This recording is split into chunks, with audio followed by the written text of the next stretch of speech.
Hey, welcome back. Have you ever thought about feeding your dog or cat seafood but were unsure of what he can actually eat off the buffet, if anything at all? Should he skip the seafood line and head straight to the all-you-can-eat meat section instead and avoid all those tasty-looking oysters and prawns? Well, I'm glad you asked, because today I'm going to go through some easy-to-source common fish, mollusks and crustaceans that are amazing additions to your dog's and cat's diets, as well as give you the best way to serve your doggo and cat his very own prawn feast that will cost you absolutely nothing. That's right, zip, nada.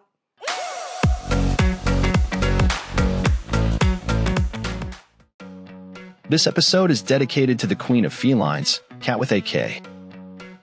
Well, I'm going to cut to the chase. Seafood is nothing short of amazing to feed your doggos, and I love that our dogs will always pick whatever it is in their bowl out before they chow on anything else there. Seafood is a vital part of a raw food diet, and for the price offers so many additional vitamins and minerals that otherwise would be missing if you fed only meats like beef or chicken. I am 100% an advocate for feeding dogs in the most natural way possible, that is whole foods. And that is why I firmly believe the addition of some oily fish like salmon, for example, is 1,000,000 times better than reaching for supplements containing those omega fats we know to be beneficial for things like joint and coat health. The other kicker with these types of supplements is more often than not, they are synthetic. That is, they're produced in a chemical lab using a complex chemical process.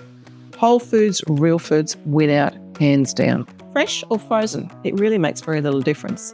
In fact, I buy seafood for our guys when it's in season and on special. Then I portion it out and freeze it so we can continue to offer variety all year round.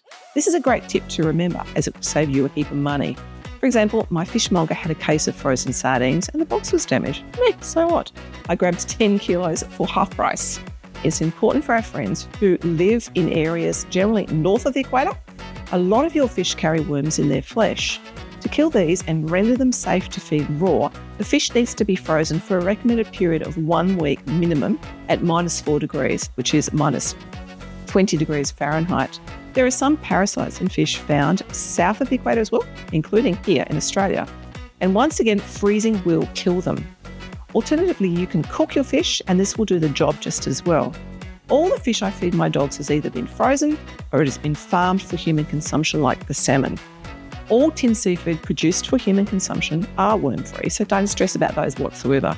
Now, let's go through my top suggestions for your doggos and a quick summary of their different nutritional benefits, as they are all quite different, and some with standout specific health benefits. I've included a range of seafood that anyone can source and afford, no matter how tight your budget is. Seafood does not have to be expensive. Now, in no particular order, let's start with the fish. First up, my favourite little fish is whole, raw, fresh or frozen sardines. If you can get your hands on frozen raw sardines like I can, you are on a winner. They're a great source of omega-3 fatty acids and are helpful for heart health. Salmon's a popular choice for omega-3s, but don't count out those sardines. They are so much cheaper. They're one of the best sources with up to 1.8 grams of omega-3s in a 100 gram serving. For our friends in the States, 100 grams is around 4 ounces, and there's a lot of omegas in those. They are packed with calcium, which is vital for healthy bones and heart health. Sardines are especially high in calcium as they have tiny pin bones that contain the calcium in them. One of the biggest protein-rich foods, these guys contain a whopping 17 grams of protein per 100 grams of fish, in comparison to 100 grams of red meat, for example, which only contains 15 grams. Now, for the super pure convenience of it, tin sardines in Springwater. Canned sardines are an excellent, easy addition and are luckily still a nutrient powerhouse. Not only are they still rich in calcium, selenium and protein, but the biggest benefit is that they're incredibly convenient and cheap. Make sure you always get the ones packed in spring water and not oil, and use this water as well at dinner time. Also, check the sodium content. Some have added salt. You don't want that. Now, white-fleshed fish like bass or cod. Normally, I wouldn't recommend imported fish. For the quality and the crazy cheap price I am, these are strictly monitored because they're grown for human consumption. I don't recommend other imported species unless you know their farming practices and it comes from a human processing plant. Nutrition-wise, these types of mild white flesh fish are great. Super high in protein and omega fatty acids as well as B vitamins. The other bonus here is they are very low in fat. great for those on a weight protocol diet. Cooked or raw is perfectly fine. I love a budget-friendly, super cheap bass or cod you can get frozen at the supermarket or fishmonger. Don't discount the nutritional benefits because it's white. It has a very mild flavour in comparison to salmon, for example. Now, this stuff is cheap as almost all of it is farmed and imported from places like Vietnam. See, it's beautiful fish. Just check for sustainable human-grade seafood. Now, Atlantic salmon. This is the gourmet option in the fish world, as it is most definitely not the cheapest of fish, but it gets an honourable mention because of its healthy fat ratios. That being said, use it in moderation as it contains a whopping 11 grams of fat per 100 grams of fish. But it's the good type of fats that benefit heart health and thyroid health due to the high selenium content. Now, I give my dogs a small portion of salmon on very special occasions like birthdays and holidays due to its price tag, but they love it, particularly the skin. Again, raw is fine as long as it comes from farm fish or that has been frozen to kill any worms that may be present in the wild-caught fish. As part of a special occasion treat, I cook and serve it warm, just the way I like it. Now, another budget hack, tinned tuna in Springwater. Again, don't overlook this great budget-friendly fish like tuna. It's super convenient, it's available in all supermarkets. It's the chicken of the sea. Like sardines, don't buy the ones packed in oil. Go for Springwater instead and look for no added salt. Health benefits are similar, but there's slightly more vitamin D in tuna compared to, say, the white-fleshed fish I just talked about. Like sardines, don't buy the ones packed in oil. Go for Springwater instead and look for no added salt. Health benefits are similar, but there is slightly more vitamin D in tuna compared to, say, for example, the white-fleshed fish over here. And you've got convenience for obvious reasons. Next up is the mollusk section on the seafood buffet. What are mollusks, I hear you asking? The most popular and easy to source ones are oysters, squids, mussels, clams, and the like. Oysters, love them or hate them, they are nutritional powerhouses. Packed full of zinc, important for skin health and effective wound healing. Raw oysters also abundant in several sources of vitamins and minerals. They're particularly a high source of vitamin B12, which research has indicated plays a really big role in keeping your brain healthy.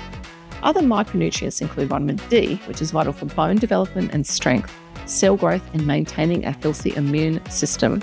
Look, fresh is always best. Avoid tinned oysters like these ones. They are smoked and in oil. Smoked flavoured foods are not great as the chemicals used to produce this flavour are high in nitrates, cancer-causing nasties. This is also why we do not feed dogs things like smoked bacon or ham. Always go for natural whenever you can. Squid, or calamari, is often overlooked when it comes to feeding your doggos. Squid is an excellent seafood for a starter. If your dog has not had seafood before, the mild smell and the taste is a great place to start, and most dogs like the chewy texture. It's easier to tempt a fussy eater with this firm, mild flesh than strong-smelling fish like tinned tuna, for example, and as an added bonus, it's fairly inexpensive. Again, a really, really high, lovely protein source. Mussels, now my absolute favourite mollusk for dogs and cats, as they are one of the highest sources of a substance called manganese. Manganese forms the building blocks of connective tissues, think tendons and ligaments, and as such are brilliant for preventing ligament damage like cruciate tears and CCL injuries. I just need to mention that not all mussels are created equal when it comes to manganese. The best bang for your buck are green-lipped or green shell mussels, but the other species are also packed full of the good stuff, just not so much. Just a note on preparing mussels. I bought these from my local supermarket, and as you can see it says cooked on the front of the bag, which I didn't even notice. Cooked is fine, but if possible sourced raw. They're a bit of a pain opening the shells though. What may surprise you is that mussels contain more digestible protein and iron than tinned fish and red meats. Mussels are an excellent source of vitamins including A, B2 and B12, and also provide excellent levels of phosphorus, copper, iodine, omega-3s, zinc and selenium. And they're also very low in fat. Next up, a favourite station at that seafood buffet, prawns. Now up to that promised feast that will cost you absolutely nothing other than a bit of prep. Crustaceans, in this case prawns. Generally, wild-caught prawns are more expensive than their farm cousins for obvious reasons. There are some slight nutrient differences, but nothing to sweat over. Prawns are fantastic raw or cooked. Just make sure you are feeding cooked prawns to watch the sodium, as generally they are cooked in salted or sea water. I feed mine raw, or if I can be bothered and I'm cooking prawns for us, I'll set aside some and then boil them up in some plain unsalted water and feed them as crazy high-value treats to my doggos. The most important thing to note about prawns after the sodium content is their heads and shells. Dogs can eat the entire things, shells and but always remember to remove the barb on the top of the prawn head. It can cause punctures in their mouths, or worse still, punctures in their throats. Grab a pair of scissors and just simply snip it off. Amazing low-fat protein, high in trace minerals like selenium, zinc and iodine. Just make sure the barb has been removed. Now, for the best nutrient-dense bowl-boosting hack you will ever see, I need a megaphone to say that. Wait for it, prawn head pate. Finished a big plate of prawns and you've got these shells and heads left over? Don't chuck them out, making a bin smell. The heads are full of everything good you can imagine for your doggos. All you need to do is chuck the leftovers into a blender, add a splash of water and give them a hard time. Pour the pate into ice cube trays and freeze. Voila, the best free meal boosters you will ever see. You are so welcome for this life-changing game hack. Your doggos will love it. Now, all this being said, are you time poor or a bit inclined to take the easy way out like I am? Check your freezer section in the supermarket and look for a marinara mix like this one. It's a winner and probably cheaper than buying the seafood individually like I have here today. I actually keep a couple of bags of this frozen mix handy and use a handful once or twice a week as a brilliant addition. No mess and no fuss. So people, what are you waiting for? Seafood is your doggo's new best friend and your cat's on rotation or as a meal topper. Winner, winner, fishy dinner.